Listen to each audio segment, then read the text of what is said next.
Hello friends, COA यानी कि computer organisation and architecture की लेक्चर सीरीज़ में आज हम पढ़ेंगे लेक्चर नंबर 19।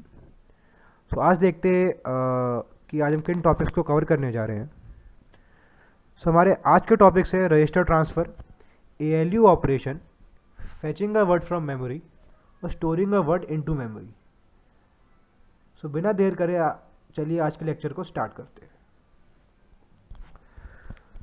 रजिस्टर ट्रांसफ़र, आपको नाम से समझ में आ रहा होगा कि यहाँ पे रजिस्टर्स में हम डेटा के ट्रांसफ़र की बात कर रहे हैं। मूव R1 कॉमा R2 अगर हमारा कोई इंस्ट्रक्शन है तो इसका मतलब क्या है कि हम R2 के डेटा को R1 के डेटा में मूव करा रहे हैं या ट्रांसफ़र करा रहे हैं। इसको करने के लिए हमें कौन कौन से स्टेप्स रिक्वायर होंगे उसे पढ़ते हैं। Enable the output of R2 by setting R2 out equal to 1। अगर आपको R2 से R1 में डेटा ट्रांसफ़र करना है तो उसके लिए पहले आपके पास R2 का डेटा होना चाहिए। अगर आपके पास R2 का डेटा है तो डेटा आउटपुट कराने के लिए आपको उसके आउटपुट को 1 यानी कि इनेबल करना पड़ेगा, तभी आप उसको ट्रांसफ़र करा सकते हैं। फिर अब आपको जब एक्सेप्ट करना है इनपुट, यानी कि अब R2 से तो आउटपुट आ रहा है लेकिन R1 में आपको एक्सेप्ट करना है, इनपुट लोड कराना है, तो इसके लिए आपको R1 के इनपुट को भी 1 करना पड़ेगा। तो enable the input of a register R1 by setting R1 in equal to 1। All operations are perform in synchronism with the processor clock. सारे ऑपरेशन हमारे सिंक्रोनाइज वे में हमारे परफॉर्म्ड होते हैं। The control signals are asserted at the start of the clock cycle. जैसे ही हमारी clock cycle start होती है वैसे ही हमारे कंट्रोल सिग्नल्स जो है इस पर्टिकुलर इंस्ट्रक्शन को एग्जीक्यूट कराने के लिए इशू हो जाते हैं। After data transfer the control signals return to 0। जब तक डेटा ट्रांसफ़र हमारा नहीं हुआ है तब तक हमारे कंट्रोल सिग्नल्स 1 होते हैं, लेकिन जैसे ही हमारा डेटा ट्रांसफ़र कंप्लीट हो जाता है तो कंट्रोल सिग्नल्स जो है वो रिटर्न टू 0। अब लिखेंगे कैसे, अगर हमें डिनोट करना है क्लॉक साइकिल के टाइम के रिस्पेक्ट में एक पर्टिकुलर इंस्ट्रक्शन के एग्जीक्यूशन को, तो हम कैसे लिखेंगे। तो हम लिखते हैं T1 R2 आउट R1 इन। तो T1 जो है हमारा टाइम स्टेप, मतलब कितने टाइम स्टेप्स में हमें हमारा इंस्ट्रक्शन जो है या हम ऑपरेशन परफॉर्म करना है हमारा, वो हम कितने टाइम स्टेप में परफॉर्म कर पा रहे हैं। यहाँ पे अगर हमें एक ही ऑपरेशन परफॉर्म करना है यानी कि मूव ऑपरेशन, तो हमें R2 आउट करना है और R1 इन करना है। यहाँ पे R2 आउट और R1 इन दोनों की वैल्यू यहाँ पे 1 होगी, और जैसे ही हमारा ट्रांसफ़र कंप्लीट हो जाएगा वैसे ही हमारे R2 आउट 0 फिर R1 इन भी 0। ये दोनों हमारे कंट्रोल सिग्नल्स को शो कर रहे हैं और T1 हमारा टाइम स्टेप्स को। अब पढ़ते हैं ALU ऑपरेशन के बारे में। अगर हमें किसी इंस्ट्रक्शन में ALU ऑपरेशन परफॉर्म करना है तो उसके इंटरनली कौन कौन से स्टेप्स रिक्वायर होते हैं। हमें पता तो है कि अगर इंस्ट्रक्शन है ऐड R1 R2, उसका मतलब क्या है कि हमें R1 में R1 और R2 की वैल्यूज़ को ऐड करके स्टोर कराना है। Bring the two operands R1 and R2 to the two inputs of the ALU, one through YR1 and another R2 directly from internal bus. इसका मतलब क्या है कि bring the two operands R1 and R2 के operands की value को आप जो है इनपुट यानी कि उनके इनपुट को इनेबल करके पहले हम उनके आउटपुट को इनेबल करेंगे, बाद में हम R1 के इनपुट में उसे स्टोर करा देंगे। मतलब क्या है कि हमारे पास R2 और R1 की वैल्यू पहले होनी चाहिए, फिर बाद में हम उन दोनों को ऐड करा के हम R1 में स्टोर कराएंगे। पहली वैल्यू हम स्टोर करा देंगे R1 की वैल्यू Y में, जो कि हमारे टेम्परेरी रजिस्टर है, और दूसरी वैल्यू हम डायरेक्टली ले लेंगे बस से। अब ये कैसे डायरेक्टली लेते हैं बस से, हम अगली स्लाइड में इसका डायग्राम है उसमें आपको इजीली समझ में आएगा।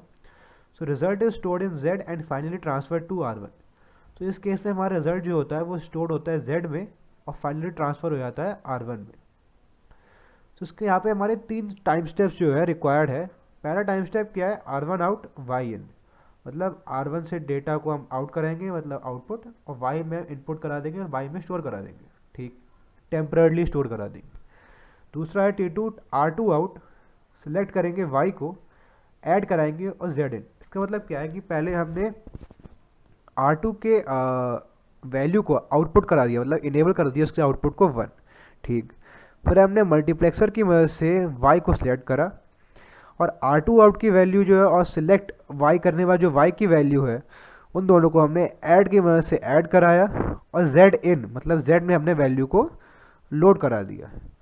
अब अगर हमें अब रिजल्ट स्टोर कराना है वापस R1 में, तो हम क्या करेंगे, अब हमें जेड इन से अब जेड आउट कराना पड़ेगा T3 टाइम स्टेप में, कि अगर हमें अब जेड से वैल्यू निकालनी है, इसलिए हम जेड आउट करेंगे, और वापस हमें स्टोर करनी है R1 में, इसलिए हम R1 इन कर देंगे। तो ये आपको इजीली समझ में आ रहा होगा कि हम कैसे परफॉर्म करते हैं, कि पहले हम R1 आउट करेंगे R1 की वैल्यू को आउटपुट कराने के लिए, और वाई में स्टोर करा रहे हैं इसलिए वाई इन। वाई हमारे यहाँ पे टेम्पररी रजिस्टर है जो कि वैल्यू स्टोर करेगा R1 की, या फिर हमने पहले पढ़ा है पिछले लेक्चर में कि वाई हमारा काम करता है इमीडिएट या इंटरमीडिएट वैल्यूज़ जो हम यूज़ करते हैं, या फिर हमारी किसी पर्टिकुलर कैलकुलेशन के दौरान फॉर्म होती है, उसको स्टोर करने के लिए। R2 आउट मतलब R2 के आउटपुट को इनेबल कर दिया हमने 1, सिलेक्ट करा मल्टीप्लेक्सर में से y, दोनों की वैल्यूज़ को ऐड कराया ऐड की मदद से, और वापस हमने स्टोर करा दिया जेड इन में, और फिर जेड इन से हमें अब स्टोर करानी वैल्यू R1 में, क्योंकि रिक्वायरमेंट है हमारी, तो हम जेड आउट करा के और R1 इन करके हमारी वैल्यू जो है स्टोर हो गई हमारी रिक्वायरमेंट के हिसाब से, यानी कि R1 में। सो ऐसे हमारी रिक्वायरमेंट हमारी फुलफिल हो गई, हमारा R1 और R2 की वैल्यू दोनों ऐड होकर स्टोर हो गई R1 में। तो इन स्टेप्स को फॉलो करके हमारा एक पर्टिकुलर ALU ऑपरेशन जो है वो हमारा परफॉर्म होता है एक इंस्ट्रक्शन पे। सो ये है हमारा पिछली स्लाइड पे हम जो बातें करी हैं उनका पूरा एक डायग्रामेटिक व्यू। यहाँ पे हम देखते हैं पहले हमारा सिंगल बस है, सिंगल बस से हमने वैल्यू ली R1 की, R1 इनके बस हमने वैल्यू ले ली, अब हमने ये वैल्यू चली गई हमारी RI में, या फिर मान लीजिए R1 ही है। हमने कहा है कि हमें इस वैल्यू को y में स्टोर कराना है, तो हम R2 आउट की मदद से, ये हमारे जो स्मॉल ब्लॉक्स देख रहे हैं अभी हमारे मॉड्यूल्स है, तो R1 आउट की मदद से हम इन्हें स्टोर करा देंगे y in में स्टोर कराया। अब y in मतलब हमारा y में स्टोर हो गई वैल्यू R1 की वैल्यू। हमने क्या कहा कि दूसरी वैल्यू जो होगी हमारी वो हम ले लेंगे, यानी कि R2 आउट, या R2 की बात करें या R2 आउट की बात करें, दोनों एक ही चीज़ है। तो हम वो कहाँ से लेंगे, हमने कहा डायरेक्टली हम लेंगे, हमने यहाँ पे लिखा है कि 1 through YR1 and another R2 directly from internal बस। तो R2 की वैल्यू डायरेक्टली हम बस से लेंगे। तो यहाँ पे हमने मल्टीप्लेक्सर की मदद से अगर Y को सिलेक्ट करा है और ALU ऑपरेशन परफॉर्म करने वाले हैं हम, तो यहाँ पे हमारे पास y की वैल्यू अवेलेबल है, लेकिन दूसरी वैल्यू हमने डायरेक्टली बस से ले लिया। आप देख रहे होंगे ये लाइन कनेक्ट है बस से, दोनों वैल्यू हमारी ALU में आई, दोनों ने ALU ऑपरेशन परफॉर्म करा, और परफॉर्म करने के तुरंत बाद हमारी जो कैलकुलेशन हुई उसका रिजल्ट हमारा स्टोर हो गया Z in में। अब Z in से हमें वैल्यू का आउटपुट कराना है, Z out से हमने आउटपुट कराया और हमने वो वैल्यू भेज दी बस में।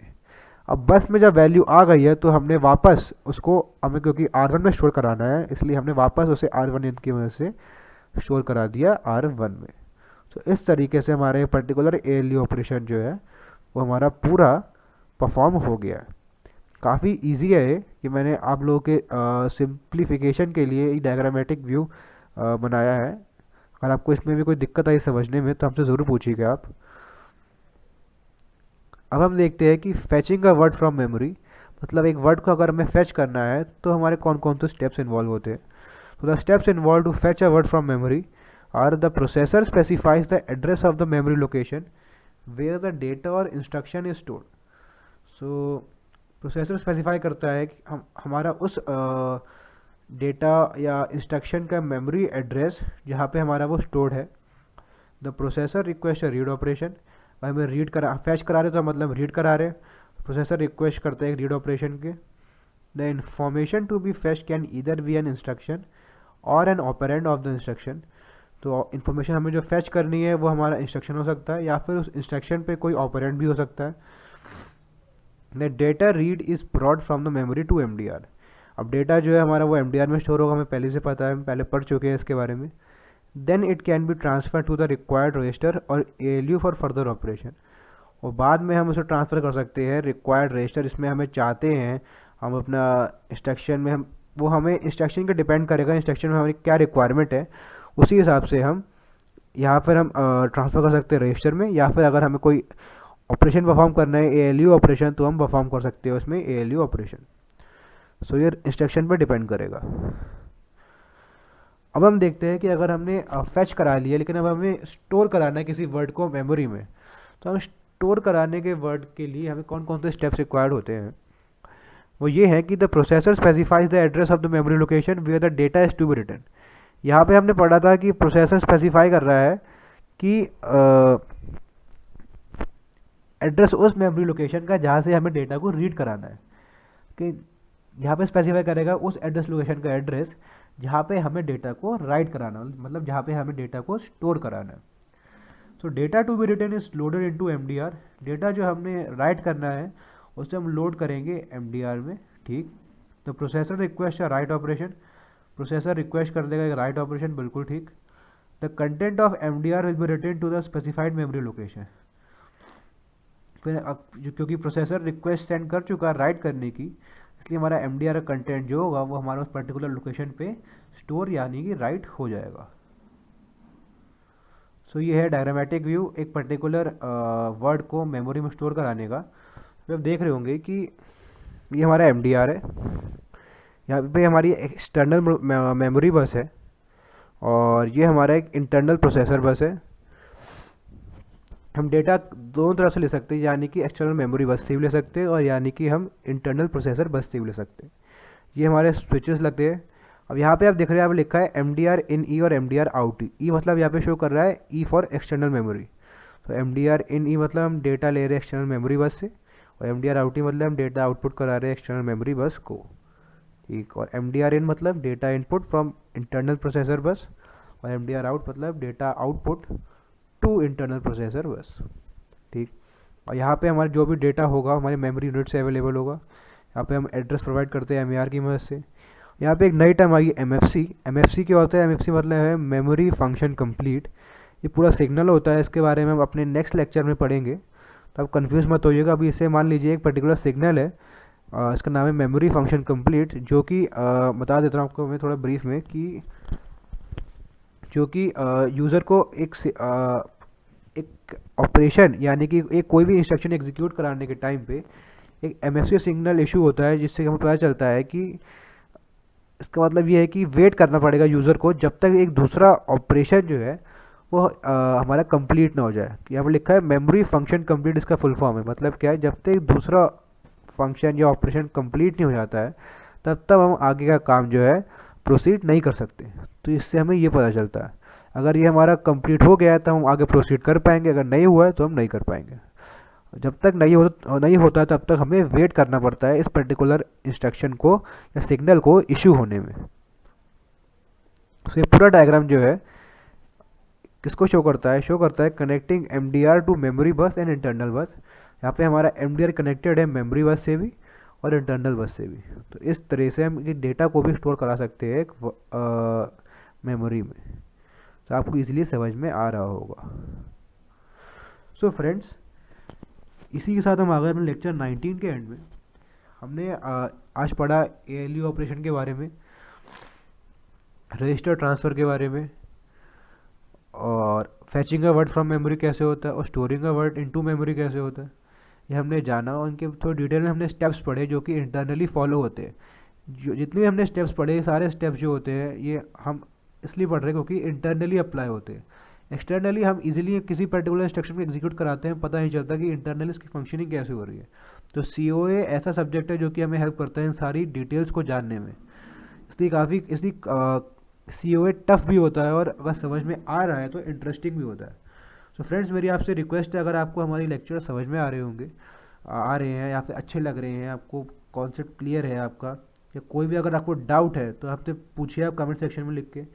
और अगर आपको कोई भी क्वेरीज है और भी कोई ऐसी है जो बिल्कुल समझ में नहीं आ रहा है, ज़रूर पूछिए हमसे। आपकी क्वेरीज को ज़रूर रिजॉल्व करेंगे। और मेरी आपसे ये रिक्वेस्ट है, अगर आपको हमारे लेक्चर समझ में आ रहे हैं तो आप जितना हो सके उतना शेयर करें अपने फ्रेंड्स तक। अगर आपको समझ में आए तो अपने फ्रेंड्स को भी कहिए, इन्हें देखें, जिससे अगर उनके कोई डाउट्स है तो वो भी क्लियर हो सके। So friends, for more videos don't forget to subscribe our channel and also press the bell icon. So friends, I will catch up with you guys in the next video very soon. Till then, this is Raman Chhabra signing off.